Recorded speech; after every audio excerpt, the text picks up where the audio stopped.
नमस्कार दोस्तों, कैसे हैं आप? मैं हूँ गौरव और ये है ट्रांसफॉर्मेशंस। हमारे पास काफ़ी सारे लोगों के ईमेल, मैसेजेस या लेटर आते हैं कि ट्रांसफॉर्मेशन क्या है और उसका मेजर मकसद क्या है। तो एक लाइन में अगर आप समझने की कोशिश करेंगे तो ट्रांसफॉर्मेशन क्या है? Building a new transparent responsible Indian political system. और इस चीज़ की ज़रूरत क्यों है? इस चीज़ की ज़रूरत इसलिए है, इसका प्रोमिनेंट एग्जाम्पल रिसेंटली हुए चुनाव से भी देख सकते हैं। अप्रैल 2026 इसी महीने हमारे देश में 4 राज्यों में और एक केंद्र शासित प्रदेश में चुनाव हुए और जो कि राज्य थे आसाम, वेस्ट बंगाल, तमिलनाडु और केरला।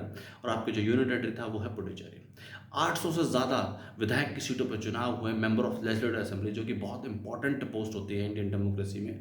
और आम जनता, आम जनमानस अपना जो वोट की ताकत है उससे अपने विधायक चुनते हैं। अगर उन्हें 5 सालों के लिए वो राज्य की प्रगति के लिए, क्षेत्र की प्रगति के लिए योगदान देंगे ही देंगे, उसमें कार्य करेंगे, बेहतर बिल बनाएंगे और जो नई नई चुनौतियां हैं राज्य के सामने उनसे को सोल्यूशन करने का काम करेंगे। पर किसी भी रीजनल पॉलिटिकल पार्टी ने या नेशनल पॉलिटिकल पार्टी ने युवाओं को आपने कोई स्पेस दिया कि आपने एक भी ऐसे कैंडिडेट को सुना 800 से ज़्यादा पोस्ट पे जो अपनी विचारधारा, विजन, पर्सपेक्टिव से उसको टिकट मिली हो या किसी भी रीजनल या नेशनल पॉलिटिकल पार्टी ने उसको चुना हो या टिकट दी हो और आगे जाने के लिए वो एक तरीके से आम जनता जनमानस का प्रतिनिधि बना हो? क्या किसी को भी हमारे देश के मीडिया ने स्पेस देने का काम किया?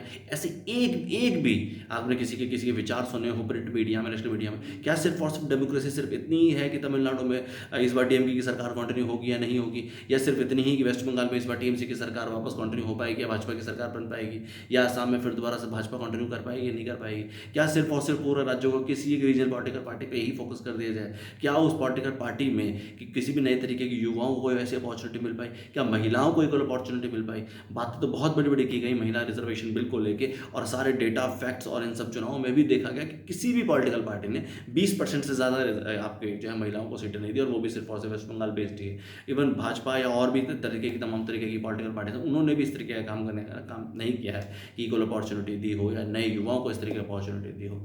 तो इन्हीं सब चीज़ों को देखते हुए हमने ट्रांसफॉर्मेशन जैसा प्लेटफॉर्म बनाने की कोशिश की है, जो कि भारत का पहला एक ऐसा इक्वल अपॉर्चुनिटी ट्रांसपेरेंट प्लेटफॉर्म है जो कि भारत के हर युवा को, या कह सकते हैं हर इंटेलेक्चुअल पर्सन को, पढ़े लिखे इंसान को, भले वो किसी भी सेक्टर में हो, डॉक्टर हो, इंजीनियर हो या और तमाम तरीके की चीज़ों में, सीए हो, वो भारत की राजनीति का एक्टिव हिस्सा बन सकते हैं।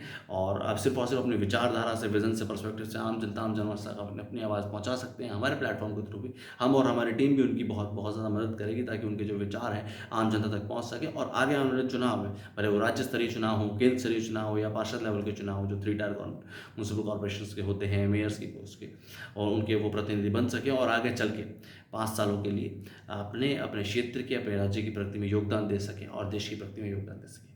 जय हिंद, जय भारत।